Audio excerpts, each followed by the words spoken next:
Children and adolescents are particularly vulnerable to the sleep-disrupting effects of screen time, as their brains, sleep patterns, and eyes are still developing. According to a new study, the vast majority of studies find that kids and teens who consume more screen-based media are more likely to experience sleep disruption, said first author Dr. Monique Labourgeois, an associate professor in the Department of Integrative Physiology at the University of Colorado Boulder.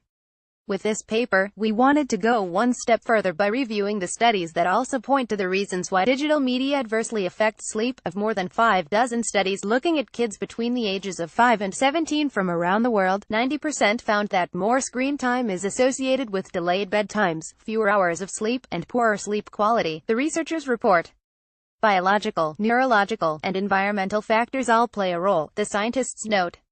Because their eyes are not wide developed, children are more sensitive than adults to the impact of light on the internal body clock. Light is our brain clock's primary timekeeper, Labourgeois said, explaining that when light hits the retina in the eye in the evening hours, it signals the circadian system to suppress the sleep-promoting hormone melatonin, delaying sleepiness, and pushing back the timing of the body clock. We know younger individuals have larger pupils, and their lenses are more transparent, so their exposure and sensitivity to that light is even greater than in older individuals. The researchers point to one study that found that when adults and school-aged children were exposed to the same amount and intensity of light, the children's melatonin levels fell twice as much.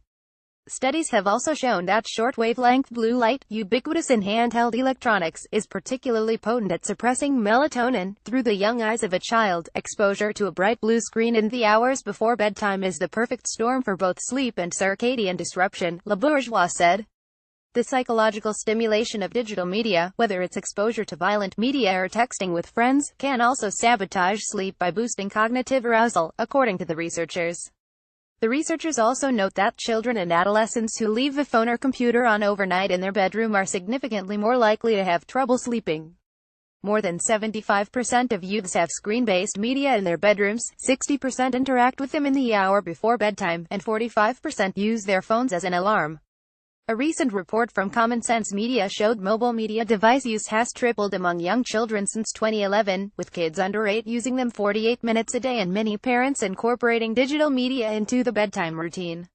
This summer, Labourgeois launched a 5-year, $2.5 million study funded by the National Institutes of Health, in which her research team goes into the homes of volunteer families, exposes children to varying intensities of light and collects saliva samples to measure changes in melatonin levels and the timing of the biological clock. Ultimately, she believes the study will reveal how little light it takes to impact sleep and circadian rhythms in young children and lead to science-based guidelines for parents and device makers. The preschool years are a very sensitive time of development during which use of digital media is growing more and more pervasive, she said. There's a lot we don't know. Labourgeois offers these recommendations for parents: limit children's media use in the hour before bedtime. Turn off all electronic media devices at bedtime, and charge them in a central location outside bedrooms. Remove all electronic media from your child or teen's bedroom, including TVs, video games, computers, tablets, and cell phones. The study was published in the journal Pediatrics. Source: University of Colorado Boulder. Photo: a toddler is exposed to light at night as part of a Boulder study.